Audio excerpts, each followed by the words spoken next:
Yeah, Jim, thanks for having us. John, good to see you again, partner. It's been, great as far as a family getting to hang out a lot together. It's been crazy. We're stuck in the house.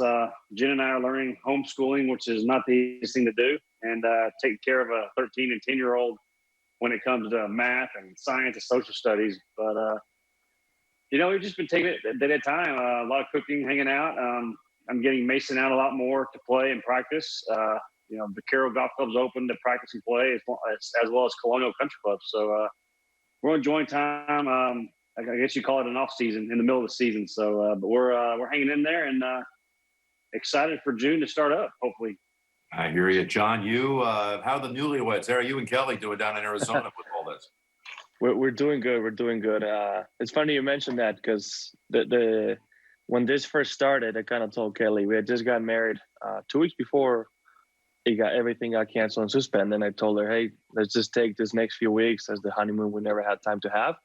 And we enjoyed it. Little did we know that things were going to escalate like they have so far. So just trying to keep entertained, doing puzzles. Ryan made a little bit of joke with me on social media, but I'm trying to pick up grilling, learning, trying to be more of a man in some standards. She's the cook at the house. And the one thing she's doing the last few days to kind of cope with a couple hours is that she's actually started to watch Star Wars. So she watched the original trilogy and unfortunately for her, we watched The Phantom Menace yesterday. So I think today might be Attack of the Clones, who knows? But it's something we're basically doing right now to pass the time. Listen, you both have been active trying to help others with your own charitable initiatives. And Ryan, which I think is just outstanding, these tournaments that have been called off, they're losing that annual feeding of the community with a lot of money for charities. And that's just a small part of what you've been doing during this crisis. Could you tell us a little more, please? Yeah, no, we started up Pros for a Purpose, prosforapurpose.org. And the platform we're using is to raise money to help just raise money and give to these charities that have been affected by COVID-19. We go into these towns and we play these great events. The sponsors are unbelievable what they do. These tournaments roll the red carpet out for us.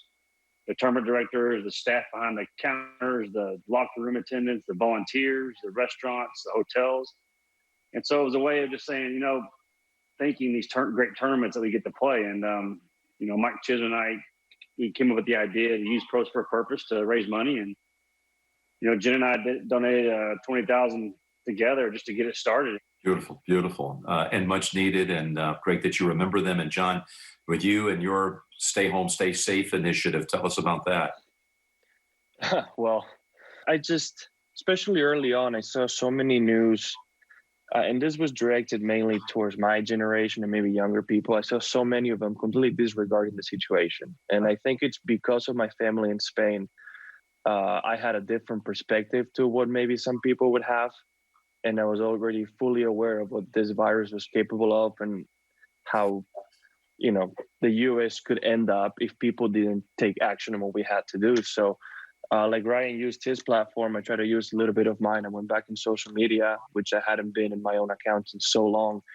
And just to put a message out there of just doing your part, right? I mean, if we all do what we're supposed to do and stay home, stay clean, this is going to go by a lot quicker than if we don't. So it's kind of what I kind of started. And every time I've had a chance, I try to just keep on going with that message. Because it's not one thing, that you do the first 2 weeks and here I'm done. It's an ongoing thing, just you got to be aware of who you're putting yourself in contact with, because you might be a carrier or an asymptomatic, basically patient, but you don't know who is still living with the parents, whose families are with a compromised immune system, who can get affected. You never know. So I treat everybody the way I would like to be treated in that sense. And I wouldn't want anybody to give me or my family the virus. So that's why I think everybody should forget about themselves a little bit and think about the global magnitude of this thing. And that was my perspective. And